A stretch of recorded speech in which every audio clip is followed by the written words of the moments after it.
Go away. Yeah. Hello, everybody. Welcome to Bill and Ammon's Bogus Hangout. We're going to have our guests introduce themselves. We're going to start with Zara. Hi, everyone. My name is Zara Altair, and I write text for the web. I am not a technical SEO. Okay. Holding harmless on that one. But I think it's important for writers to understand what's going on. I do think it's very important. And we have a new guest today, Stock. Will you introduce yourself? Hi, I'm Stock Truslow. I've been doing, I guess I started tech SEO. I don't know what I do now. I just kind of make sites do things and make my customers make some money. And That's all I Terry. got. Terry Van Horn. I live in Toronto. Starting on some new career path. Going to start doing some teaching and more writing. And See I'm Bill. I'm Bill Slawski of SEO by the Sea, and I'm the director of SEO research for Go Fish Digital. Well, welcome everybody. It's good to have you join us. We might have more people come along, but they've gotten invitations. They know where we're at. Yep, you're stuck with just us so far. Yeah. So far, it's a pretty good crew. Well, you're here. That's all that really matters.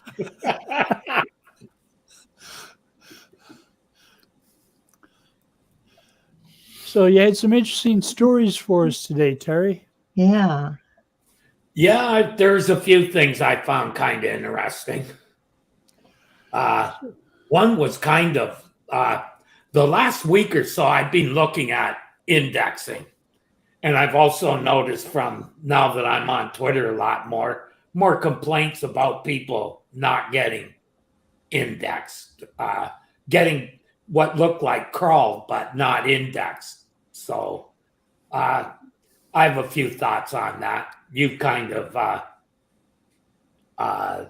we say, verified it with some of the posts you made in Twitter there just before the Hangout started. I'm seeing the same old stories brought back up over and over and over again.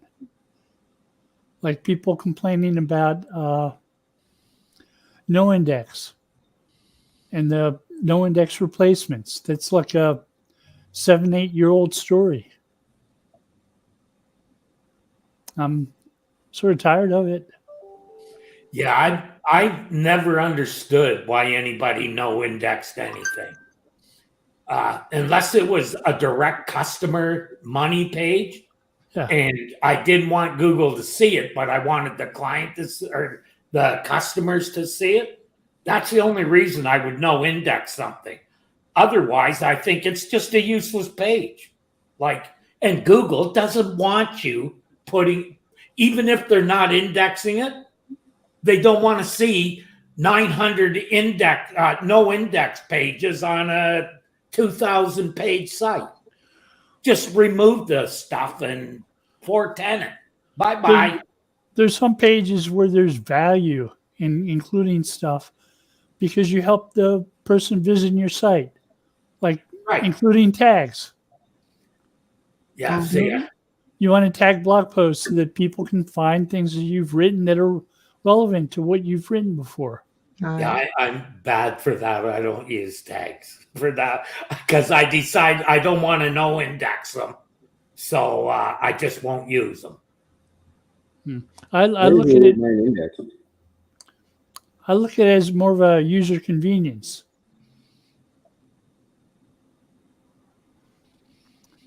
The tags, I do too. It's like if you have, say your website has articles, a number of articles relating to your business, but they may want to address one issue and so they can search the tag for related information about that one issue. Without tags, there's a whole huge. Here's the difference too. Okay. I more responding to what Bill said about the tags. Yeah. You know how to use them, right? What I've seen, it's like with categories too. Like, a site that should maybe have 30, 40 categories has 100. I've On had top of that, they've got 500 tags. And most of those tag pages have one post on them. I've had people teach me bad habits when it comes to categories. Like I worked for an agency that had 400 or so categories. Oh, no. One of them was number one SEO firm.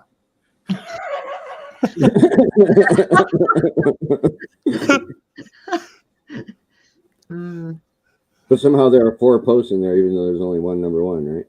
Yeah. See, but I know the way you probably tag things.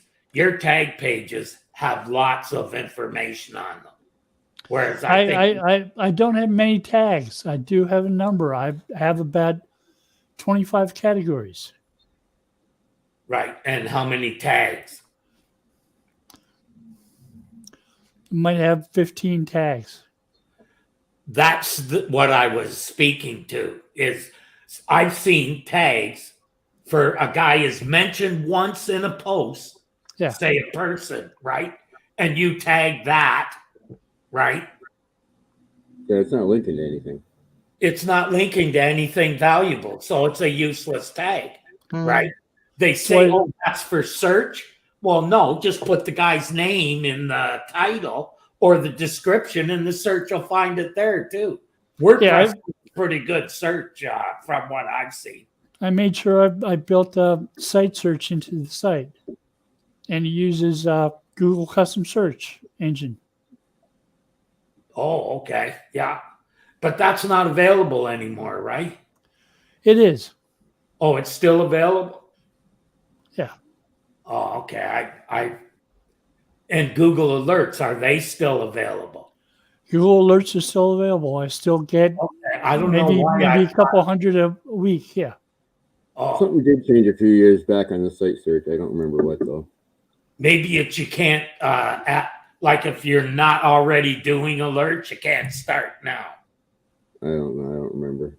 I'm positive I saw somewhere no more of that. Yeah, it rings a bell to me too.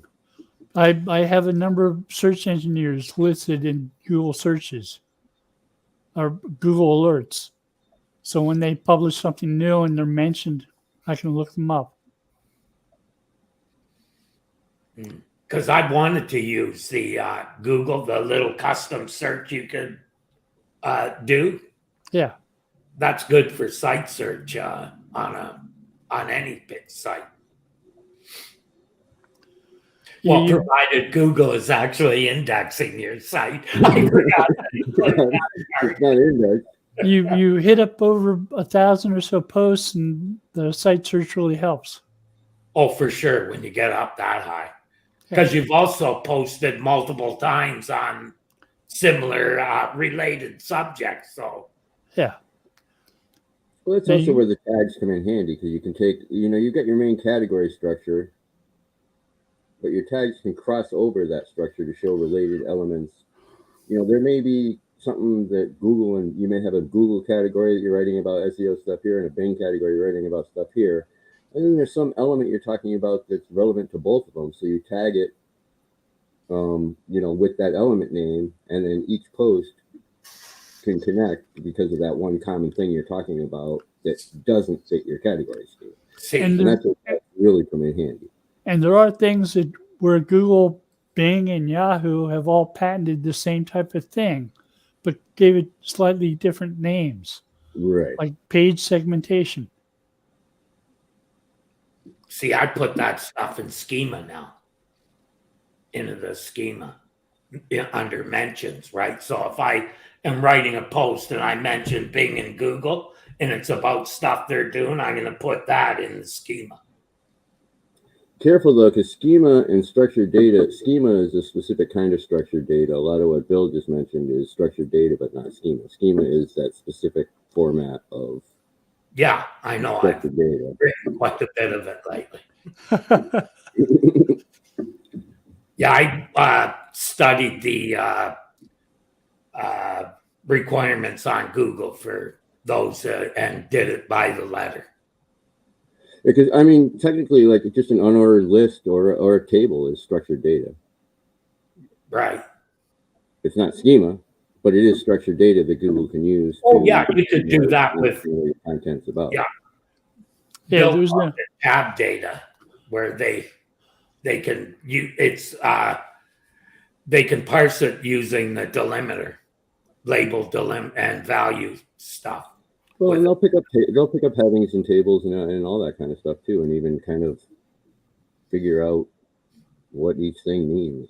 I've got some fairly complicated equipment on some sites, and Google can tell you here's just pulling from a row or a column on a table. Yeah, a lot of people look at me like I'm crazy because when I do the only site I'm maintaining now is for a printer.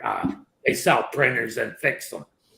And I always put the sales into tables because it's easier for Google to pull the data out of that rather than divs, which, doesn't mean anything to Google, in my opinion. Not much, not like a table. Google did come out with a new patent. They were granted a new patent today. Is identifying key value pairs in documents. I'm excited about it. I can't wait to write about it. Oh yeah, for sure. I've had good luck too. I don't always use tables on mobile because they don't always stretch all the way you want them to. So if there's a lot of information in it, and so I found this script. It was a plugin for WordPress that would take any table, parse it, and turn it into divs for mobile. And it worked really well, but then when mobile first came out, Google wasn't picking it up. I found if in the CSS, I defined those as display table instead of display a block like it had them, Google actually could still understand it just like it was a table again. So if Google it's a data-based table, Google's reading the semantics from it. If you include things like table headers.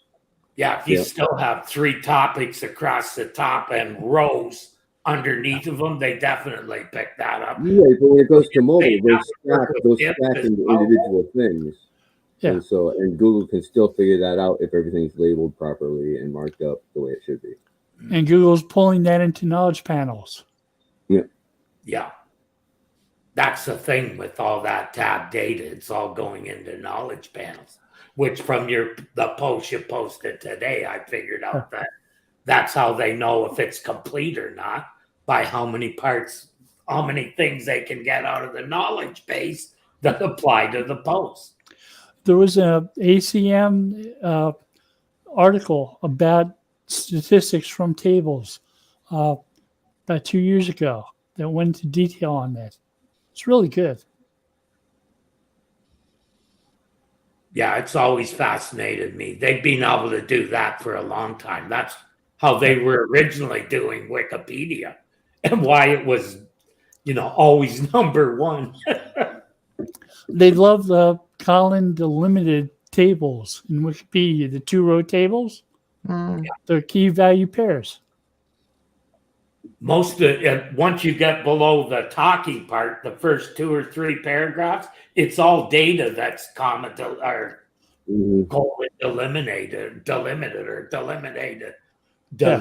in some man. I'll tell you what, when I'm trying to figure out how to present some kind of data that's beyond just prose or something on a table, I'm going to go to Wikipedia and see if I can find a page that's kind of doing what I want to do. And then view the source and dig it out and see how they're marking it up, because it may not be exactly right and it may not be the way I go, but it's going to give me some ideas to start on. And I'm like, okay, this is how they're doing it. It makes sense. It works really well when you're translating that into web pages. Yes. I've done what I refer to as entity optimization, where I take a web page that mentions lots of entities but doesn't provide many details. And included more information. I was just thinking, that, Bill, if you wanted to test your page for completeness and there's an entity on Wikipedia for it, that would be a good place to go and compare your page to their page, or run that page through one of the applications that Google has that'll show you the entities and their values. Google likes knowledge bases like that. Oh, yeah. It's almost totally gotten away from stringy stuff, like Yeah, you don't play match the keyword very much unless you're very long tail, and Google's like, I don't know what to do with this. Just here. This one has the keyword 37 times. The article is exactly 502 words, just like I want it. If you look at it now, a lot of long tail wouldn't be complete enough if you were just writing about that long tail term. It wouldn't be enough value that Google would do much with it. Yeah, I wrote about Baltimore.org and about the entities you would find on a trip to Baltimore. I had a copywriter help me with the page on Black history, and she created a walking tour of Baltimore where you could see things that actually exist in the city. You could visit them in person. You go to their address. There's a 9-foot-tall statue of Billie Holiday that you can visit in person. There are 6 townhomes owned by Frederick Douglass on the Inner Harbor. And he escaped from Baltimore when he was a teenager as a slave. He came back as a wealthy shipping magnate in the 60s. Yeah, that kind of optimized it too, wouldn't it, right? By doing that? Yeah. You include the key value pairs in your schema. Right. Still meaning to get back to Dixon. See, he had a change in that the thing he did earlier when we first talked to him. Yeah. He's so busy with this other thing, I haven't got to him yet. I'll get to him this week. I think he's been spending a lot of time with natural language processing, API. I love I showed him that one I showed you on the cloud.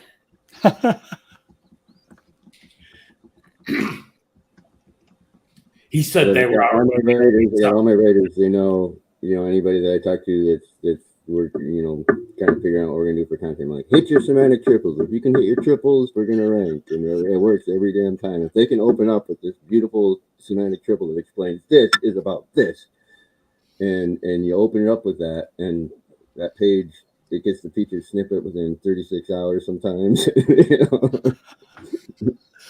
So the shortest one we got, it was by the next morning we had the featured snippet for what we were going for, just by her. Like there's a heading on what the article is about. She hit the triple, and it was literally like the next morning we got up, and there it was. You're providing information that there's already confidence in. Right. Right. And all we had to do was all we were doing is attaching our brand to that. Otherwise, it's saying something that I already knew, just that our brand is involved in this process, you understand. Did the query already have a featured snippet?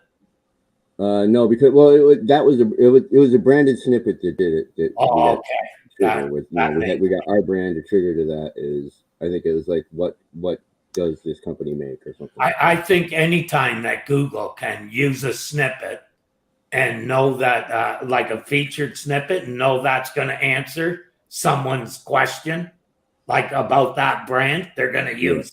So you're actually just feeding the machine when you do that. Yeah, but the trick is when you're writing, if you hit those semantic triples where you're saying, this entity has some relationship to this entity, and Google can understand what they are, it just changes everything, because then it starts working outwards from that and seeing the other words you're using and putting all those together too, and it builds sort of a knowledge graph.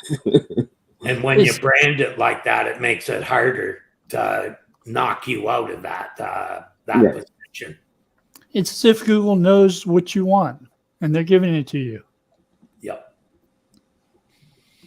I think SEO should embrace that rather than get all upset because they're stealing their traffic. Sorry. It isn't traffic that matters, boys. It's just traffic. I like no-click hits too, or no-click presence in there, because it's still a brand impression. I mean, look at every TV commercial you've ever seen in the world. Nobody expects you to like stop watching the Super Bowl and go buy a pair of Nikes in the middle of the game. If your business model is that Abraham Lincoln was 6'4", you need a new business model. There's that too. He died a few years ago. Your business. But if your business model is to be the place to go to that knows that kind of stuff, and it says it was 6'4", and you've got your little, brand impression there saying that it's coming from you or Wikipedia. I mean, we know it's Wikipedia because it always says Wikipedia. That's a brand impression for them. See, but there are sites that are built around that. Answering those kind of short questions that are now in the results. And they're sort of public domain facts. Yeah. It's not till you work with a client who has exclusive data that you can provide on their website that attract people to the site where it has any value.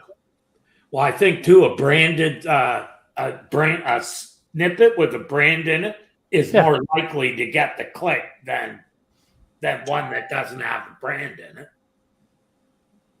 Because that means they actually queried for that brand as well. Well, the secret to the click is just answering the question so it's satisfactory, but that it's not complete.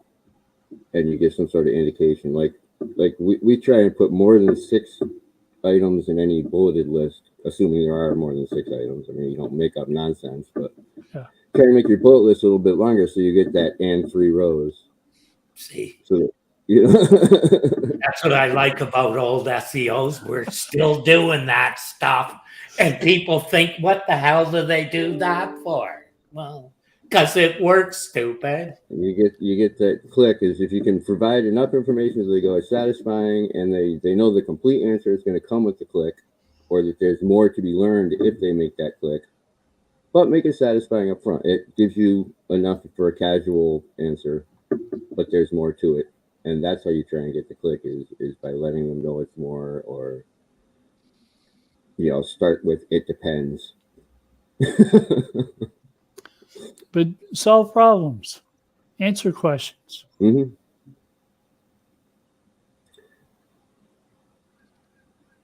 Yeah, everyone's asking how do you get people to find their products? I'm like, well, nobody's looking for your products. Everyone has a problem, and you've got to tell them that your product is the solution to that problem. So stop optimizing to get people to search for your product.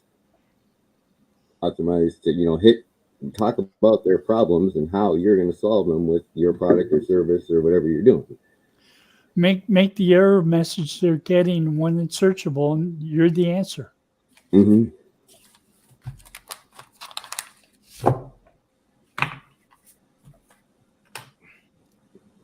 I'm having a conversation tonight about that with a website owner about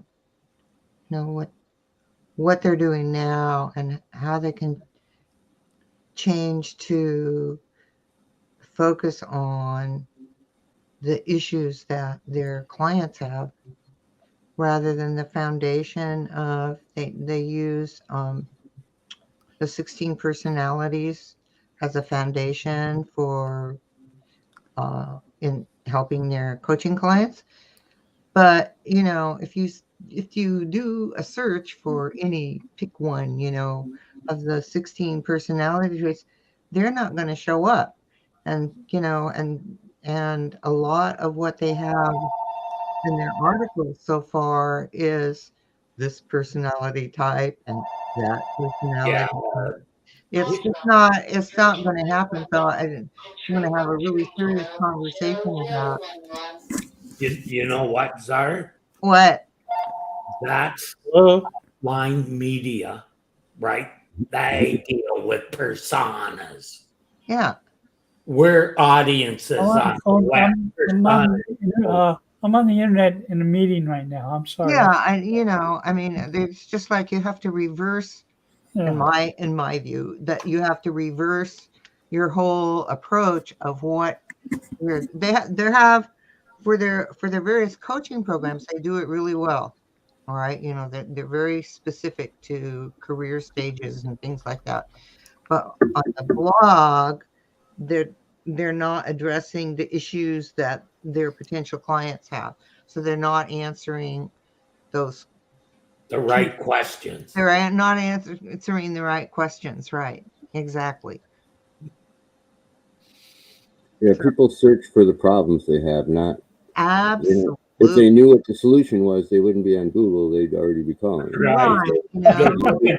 So if you take this example, you know, if you're thinking about making a career change, you are not going to be searching for, you know, ENTJ. Yeah, that's not going to be your primary search. So Those personality types are more like horoscopes than they are answers. yeah, so it doesn't matter. It's a tool. Yeah, but the thing is, the issue for the person who's searching to make a career change is, how do I get from this stuck place where I am right now to, you know, a better career path? See, those personality types are like houses of Harry Potter. I'm Slytherin house. So what? yeah, to me, that's like a concept that was taken from offline marketing, and someone tried to apply it to Right. online I'm marketing. not going to get into issues doesn't really about using those as a model, because that's neither here nor there. The end goal is to help people make a career change. Yeah. You know, I mean, yeah. My daughter took one of those tests. This was a few years ago, and I've forgotten what she was, but anyway, one of her best career choices was dictator, and I loved it. I still tease it to this day, you know. Putin got that job. Yeah, Putin got that one. Isn't he being canceled? Well, we're trying hard, Bill. Trying hard, exactly. It hasn't quite happened yet, Bill. No, but the issue is not the methodology, but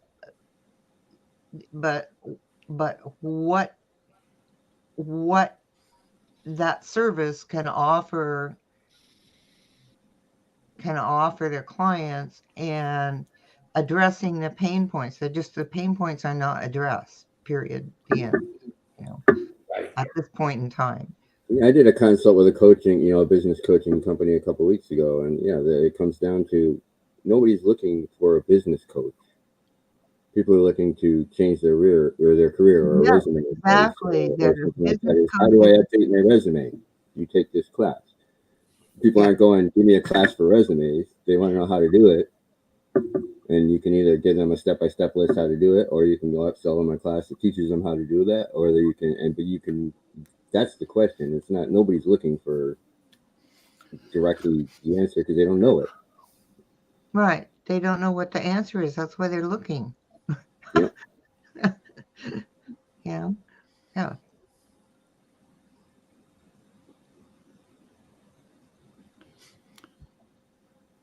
Now, I did take a train the trainer class when I was working for state government, and they talked about different learning styles. Mm-hmm. That was really useful. Yeah, people learn in different ways. For me, if I write it down, I remember it better than if I just read it and try and recall it. That's pretty generally true, actually, Terry, the writing down part. But it's the handwriting down part. It's not the typing notes on your computer. Oh, for me, that's why I always did it. When I started, everything I learned, I wrote it down well, back then it'd be a web page because there's no blogs, but that's how I basically kept track of resources and references. And sometimes it's easier to remember when someone displays something to you. Mm-hmm. Sometimes it's easier when you have a discussion about it. Right. Sometimes when you teach something, you learn it better. That's why I answer questions on like the Facebook groups and stuff like that, because it gets me looking at a question that I haven't really looked at from that perspective before, and so I can sit down and go, how would I approach this, and then kind of give them an answer. But it keeps me thinking of new ways, because I'm not going to see all these problems. I've only got like 20 different clients going at a time, and most of them, it's not even a full-blown campaign, you know. I mean, I don't see enough problems to stay up on everything. So if I'm following those groups, I see all the problems, and then I can look into learning how to solve. That's why I don't work with. When I was doing client work, I only worked with 2 or 3 because I felt that was all I could really. I'm with an agency now, so we have like I have like 3 that I'm working on. That I put in quite a few hours every week, and then there's a couple other where I'm just doing some maintenance stuff, or they'll say we're trying to do this. How would you, but I'm not really spending much time on it. Yeah, you can't really give full attention to, Pays the bills. And yeah. I've been kind of thinking about the teaching thing, and I'm thinking that when I do it, I'll have a lecture, which will be a video, and write it down as well, and then have a question period online as well. I tried doing the teaching thing, but everyone always says that I'm wrong until about 3 years later when they realize it becomes standard.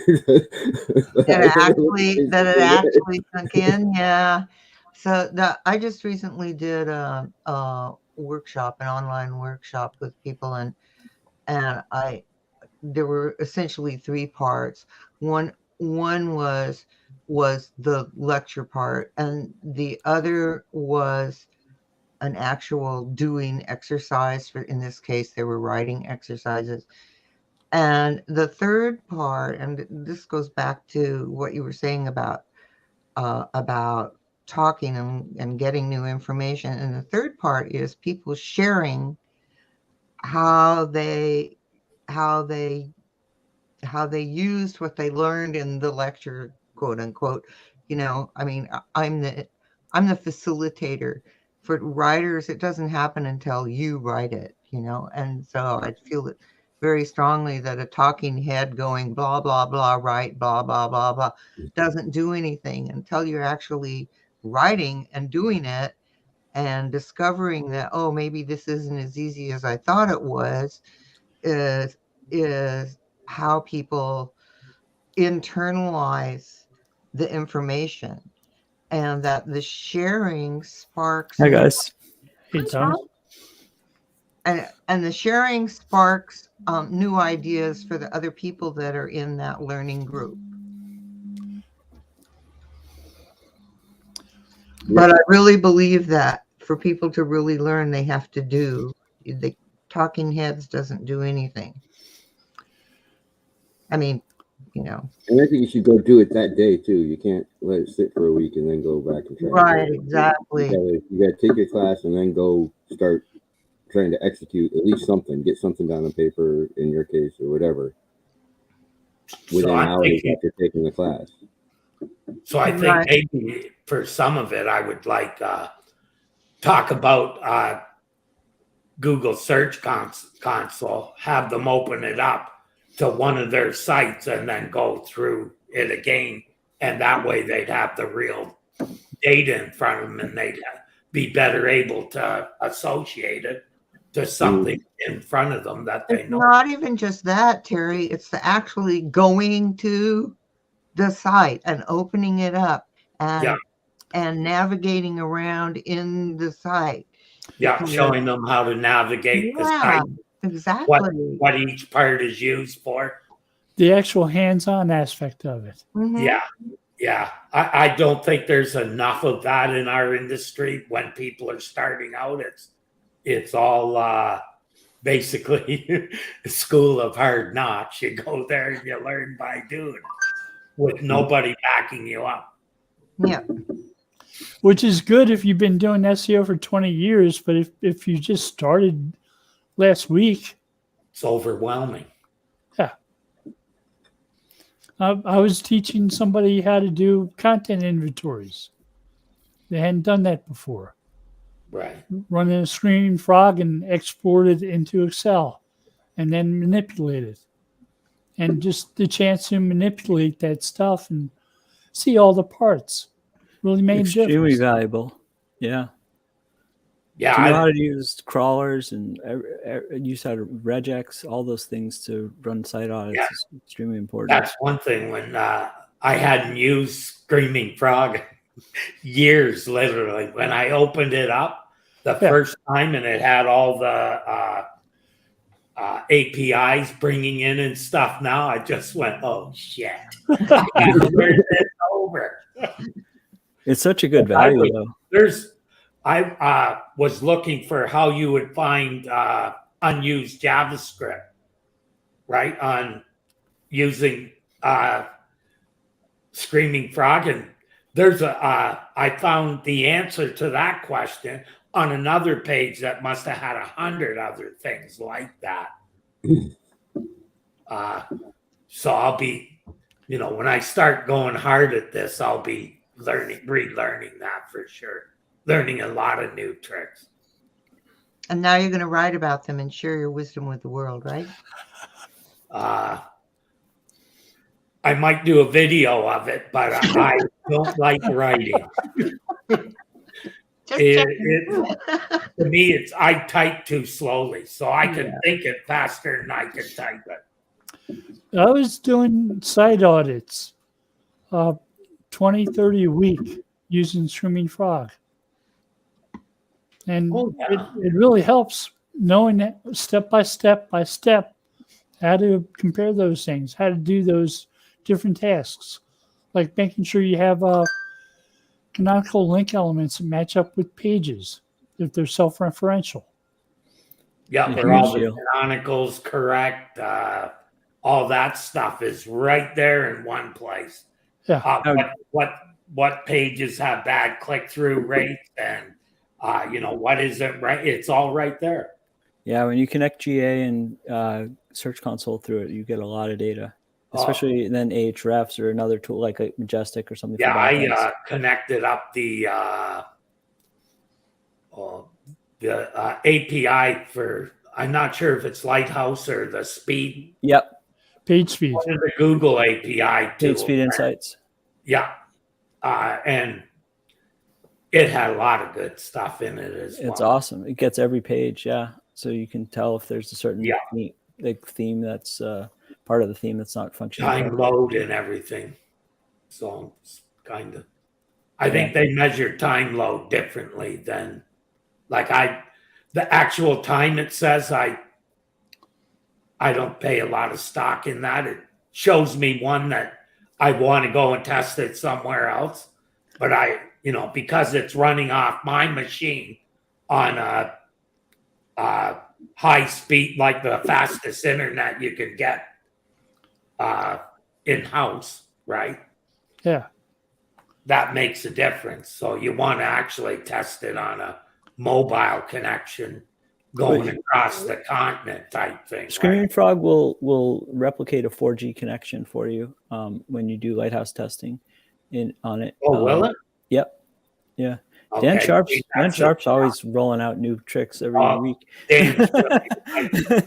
I've been communicating with Dan since the days of the dojo. Dan, if you're watching, $5 on the World Cup again. I'm gonna win. I won once and like 4 times. I love pulling out the images and looking at image sizes and understanding which images I should ideally compress. Yeah. There's so many things you can do with Screaming Frog, and then with the regex and just the bespoke part of it, you can just start pulling things that you want. It's a lot more configurable to pull stuff out of websites that you want specific information, right? Yep. Yeah. It's an amazing tool. And for, what is it, like about US, it's like a little bit less than $200 a year. It's an amazing value. I just got it. It was 140 UK, whatever, pounds. Yeah. accounts. I But- bought it for myself as a birthday present a few years ago, and keep on rebuying it as birthday presents since. Yeah, That's a nice tradition. Yeah, Dan let me off, I guess, because I've been advertising his product for 15 years. And I don't have clients now. It's just for teaching, right? yeah. He's got to develop one for soccer, and then he can have good predictions. No, I gotta stop attacking Dan about soccer. But yeah, no, that's one tool that every SEO, whether you're beginning or you're been doing it for 20, 30 20 years, you should have that tool. Well, Yeah. I started Xenia Link Sleuth. Yeah, I For- remember that. Yeah, I had my own crawler. I built one early when I was. Well, it was important to be able to identify spider traps. Yeah, Oh, those yeah. things. Redirect, trap, all sorts of bad stuff that happens on big sites or even small sites too. But big Both of them. sites. Yeah. Yeah, I've never even tried any of the other audit stuff. I've No, tried on crawl, deep crawl, and those guys. I have to say I like them a lot. But like Screaming Frog's very fast, and it's ever since they made it so you can hold it on your solid state disk instead of memory. It's been a really great tool to have for big sites. I added a bunch of RAM to my site, so I don't have solid state hard drives, but Oh yeah, I had to adjust the RAM on mine too, not solid state. Too cheap for that stuff. But they're cheap now. My brother said next one we get, when I replace the box I got, we'll get one with. you can get an NVMe drive with a read write of over 3,000 for under $170 now, 500 gigs. Yeah, see, when I first looked at them, they were really expensive because they just come out. Yeah. Yeah, I remember I bought an Intel 750. That was one of the first NVMe's that had a read write of like 23. It was like $800 or something. It was crazy. For Last year, I 300. put the Sundial app on my Abacus, and that worked out really well.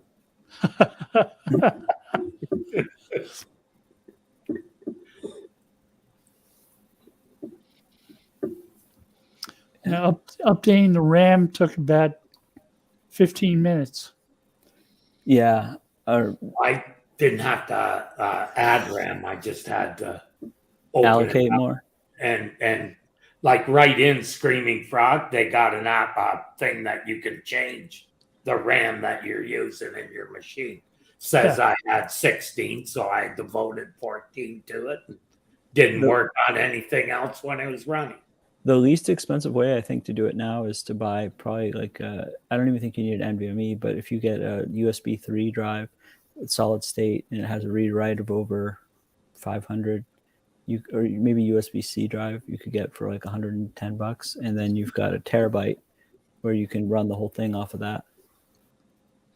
It doesn't tax. Anyhow. Yeah, I just grab the file and save that and make a site map, and I'm done.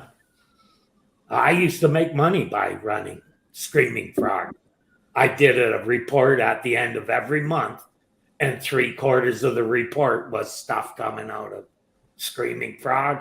Brand new site map, upload that, check out GSC. It was, you're getting paid to do what you should be doing anyhow. Yeah, it's a fantastic tool set. When you combine it with GSC and every month you're going there, you're not going to suddenly find that you've got this technical problem on your website because you're looking for that problem every month. Very, very true. Yeah, no, you're absolutely right. And when you do it regularly, doesn't take you long to do it.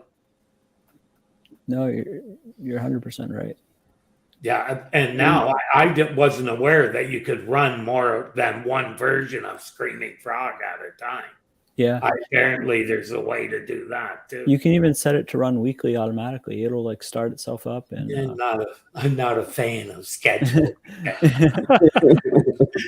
Too often, the schedule goes awry. Yeah, it's understandable.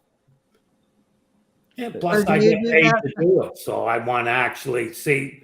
I never did anything for free. If I answered an email, I charge people to do it, and so when that's why I Who is- didn't mind doing these things because I'm actually getting paid for it. Who's this? No. Send this PayPal, pay for this PayPal link, and I'll tell you. No.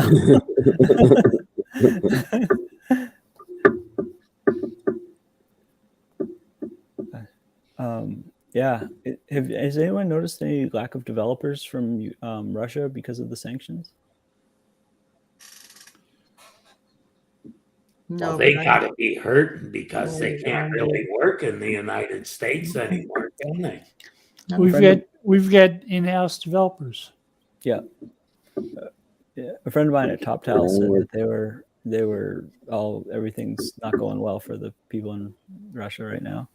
Yeah, because by law you wouldn't even be able to do business with them. Right. Hopefully this whole thing will be over. I know an agency that it was using a bunch of them. Well, they just changed to India, probably, knowing that. You had in your notes about 301s, so 404s. You guys already. Oh, where people are linking to redirecting their 404s. Yeah. Yeah. I mean, if it's fast enough and it's got backlinks, that's a good idea, I guess. But if it's a relevant enough link. Well, most people don't really check for that. Yeah. I used to have, when I was doing ASP, I had it built right into the 404 page. I had a response header that made sure that it was a 404 response. And then I would grab the refer and the page that was requested. That way I could get back to the refer right away and say, hey, you've got a wrong link on your website. Yeah. Well, fix it immediately. See, I'm not one that really believes a redirect is a fix. It's a semi-fix for when you can't go and have it linked to the right place. If it's 1-to-1, then it works. yeah, You know, one it's still if the page not actually full moved and it's the same page, then it works. But if But when it's you not, have when you have a redirect chain of like 8. yeah, well, there's that too. Well, Yeah. or even the other day, it was John mentioned that every link loses 15%. So if you're redirecting a link, it's not passing 100% equity. It's only passing 85%. There have been a lot of different things said on that, but I agree. In some cases, probably When I believe it, when it comes from John Mueller. I believe it. yeah. All Yeah. the others are just, Yeah. It couldn't pass I agree with 100% that. because They're everything rumors. would then be equal. Pardon me? It couldn't actually pass 100%, or everything would be equal. There has to be a dampening factor, so that the further away Right. you get away from something, it actually gets a little bit less valuable, or just everything would be the same, and then it would be useless if everything Right. had the same value. That's why in the old days when there was an actual, we had the bar, right? You would see each level it went down one. Yeah, but it was just making up that number. That wasn't real. The only real page that you ever saw was your making home up that page number. and 1 or 2 internal pages. If they had like Yeah, they're just representative numbers, but that does show that going down each level was. No, some programmer decided that logically the stuff nearer your homepage would be more important than the stuff further away. But it's not that necessarily the algorithm thinks that. It's that some programmer decided that would be a logical way to show the page rank, is because each one of those slashes is technically one step further from your homepage. So it should be one Right. step. But it's also because, like you said, the dampening factor, they'd all be the same. Well, like how deep the That's not site is necessarily- actually. I mean, what we were seeing in the makes a toolbar was the difference. programmer's choice, not the algorithm's choice. Oh, Well, yeah, it was just a representative number. It wasn't actually, Right. So it didn't give us a clue as to if the algorithm was actually doing it that way. When you got a gray bar, that was a pretty good clue you fucked up. Well, yeah, the gray bar, and I on my website I had a couple of pages that had a higher page rank. The internal pages, very deep pages, would actually have a higher page rank than my homepage because it was a movie database site. So people are linking to celebrities, and nobody's linking to my homepage. They're linking to the thing they want. I would say 10% of my links are actually just going to my homepage, and so I had a couple of pages where page rank, especially if a new movie was coming out for somebody or something like that, where the page rank would shoot up higher than what my homepage was. And at that point, the bar would reflect it properly. And there's some great lessons there too. Like you'd go to nytimes.com and look at the page rank. It would be page rank 7. You'd go to www.nytimes.com. It would be page rank 9. Right. You would say, these people need to learn what a redirect is. How to canonicalize. No, you wouldn't canonical it. You don't want both of them showing up because then they're both still URL, whether you canonicalize it or not. Page rank isn't going to pass across the canonical. Well, if you canonicalize it, only one URL will be given to Google. No. Yeah.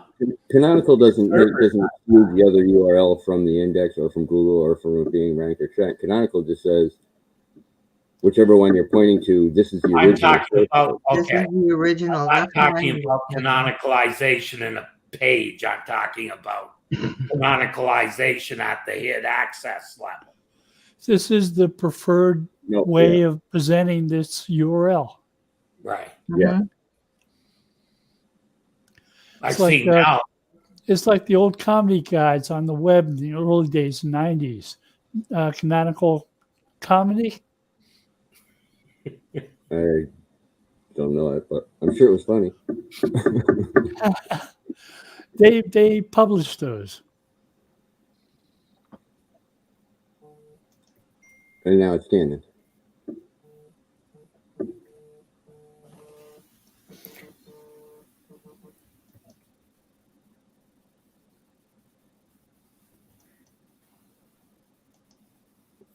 What else were we talking about earlier? Oh, the index, not probably not indexed. I kind of want to go back to that because we talked about that a little bit before, but I don't think we ever talked it here. The main thing is just your signal's clear and don't have a lot of garbage out there. I've only had one client that had this problem, and it was because we launched the site and it was a total change. The topic stuff missing that wasn't there, but we figured it's not a deal breaker to go live with it. So there's some holes in our information architecture. I'll tell you what, the way to fix it, I ended up closing off. Normally, I just leave most of the site open. If it's there, it should be there for Google to crawl, rank what you want, show what you want. The important stuff should be, we've done it in a way that the important stuff should be the stuff that you're going to want to rank and do. But it just wasn't interested in the site. And so I had to shut off a bunch of doors. And that did kind of wake up Google into coming back in and crawling it now. Now, it's not indexing it quickly yet. It's starting to, but it's only been a week or two also, but it did start gobbling the right things up where it was just ignoring even crawling for a while.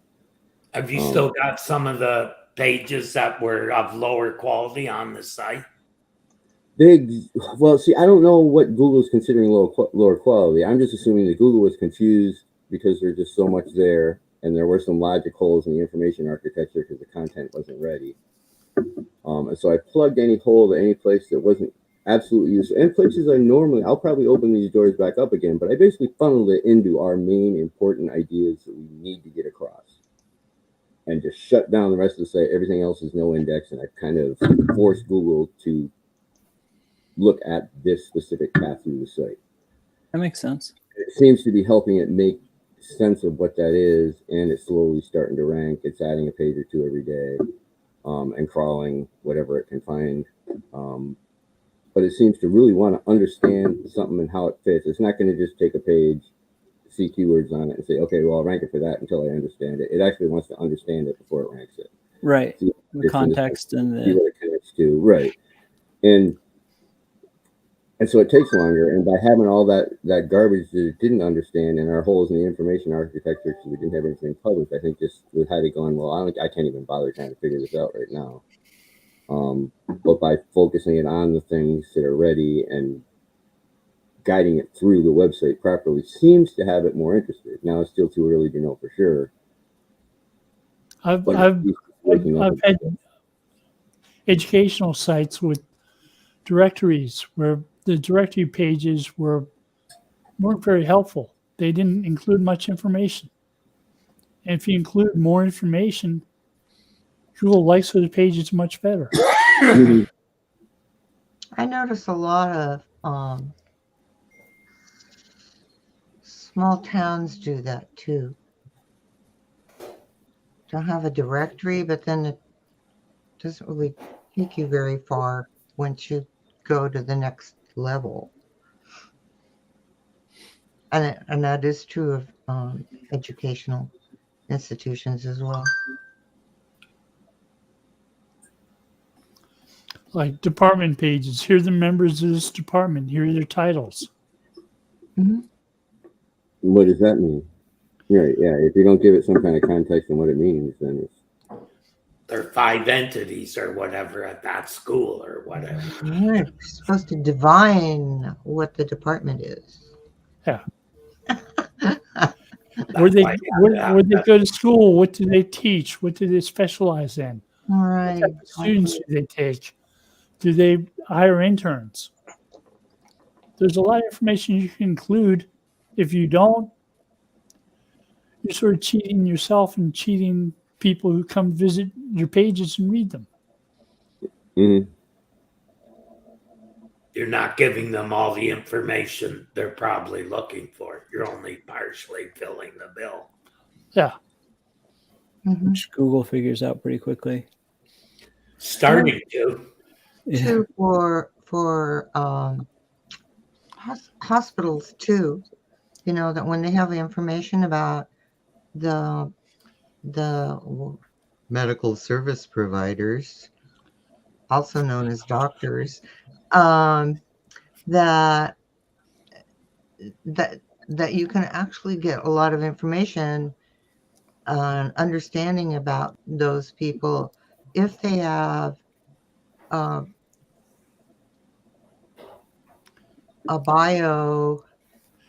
full bio. I guess that's what am I trying to say? If they have a full bio, and within their bio, they state what their preferences are, even within their specialty, as it were.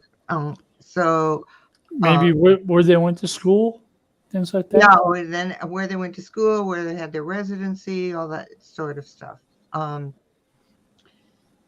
Yeah, I think it's very helpful. It is for me. I'm very fussy about who my physicians.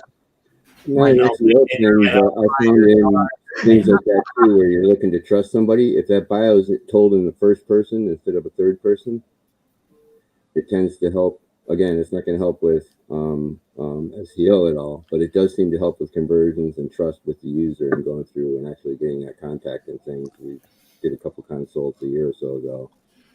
And the bios were some of them were written first person by the person, some were written by somebody else, and we just consolidated them all to putting them in first person voice, whether they actually wrote it or not.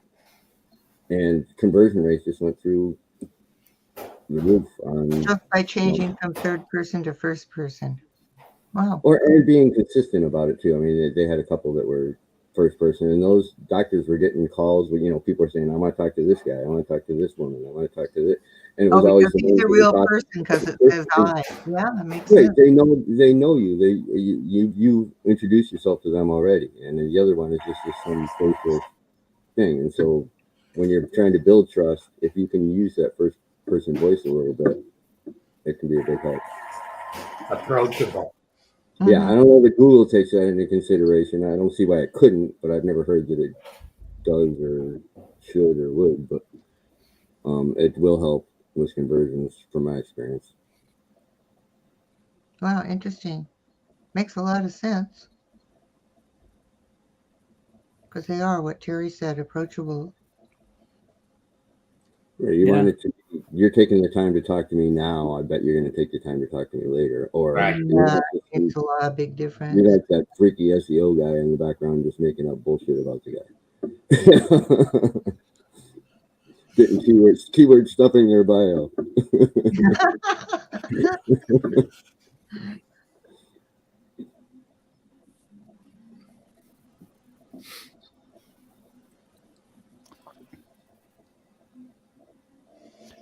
Oh, at the top of the hour. Look at that. Wow, that was fast. So I thank everybody. Appreciate you joining us. Have a great day. Thank you guys. Everyone. Thanks, everyone. It's good to have you here, Stock. Thanks for having me. Hope to do it again sometime. Bye. Bye now. See y'all. Stock that. Yeah. I was going to ask him if he's intending